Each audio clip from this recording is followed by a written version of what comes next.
আসসালামু আলাইকুম, কেমন আছেন সবাই? আশা করি যে যেখানে আছেন অনেক ভালো আছেন। চলে আসছি ঢাকা নিউ মার্কেটে। তো দেখতেই পাচ্ছেন ওয়েদারটা কিন্তু অনেক সুন্দর একটি ওয়েদার ছিল সেদিন।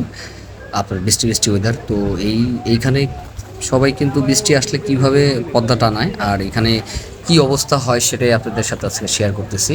তো বৃষ্টি বাদলের দিন ঢাকা নিউ মার্কেটের পরিস্থিতিটা কীরকম সেটাই আপনাদের সাথে শেয়ার করতেছি।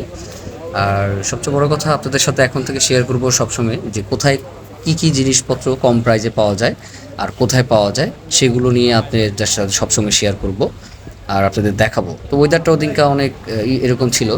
তো এটা একটা ছোট ভিডিও ছিল। তো আসার সময় চিন্তা করলাম আপনাদের সাথে একটু শেয়ার করি। তো ঢাকা নিউ মার্কেটে বৃষ্টি আসলে তারা কি করে সেই সেই জিনিসটি আপনাদের সাথে শেয়ার করতেছি। তো এখন থেকে সব কোথায় কী বিক্রি হয় সারা বাংলাদেশে কোন জায়গায় কী বিক্রি হচ্ছে সেটা আমি আপনাদের সাথে শেয়ার করব আর তুলে ধরব, ঠিক আছে?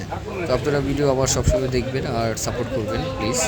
তাহলে কিন্তু আমি সবসময় আপনাদের জন্য ভিডিও নিয়ে আসতে পারবো এরকম যে কোথায় কী আমাদের এই ব্রিজটাও কিন্তু কমপ্লিট হয়ে গেছে। এটা ঢাকা নিউ মার্কেটের পাশে যে ব্রিজটা আছে সেই ব্রিজটা কিন্তু আমাদের কমপ্লিট হয়ে যাচ্ছে। অ্যাক্সেলারেটর লিফট থাকবে, আপনারা চাইলে কিন্তু এখানে আসতে পারেন। এটা হলো চাঁদনী চৌকের সামনে ফুটের দোকানগুলো। এখানে কম দামে অনেক জিনিসপত্র পাওয়া যায়। তো কোথায় কী পাওয়া যায় সেগুলো নিয়ে সবসময় আলোচনা করব।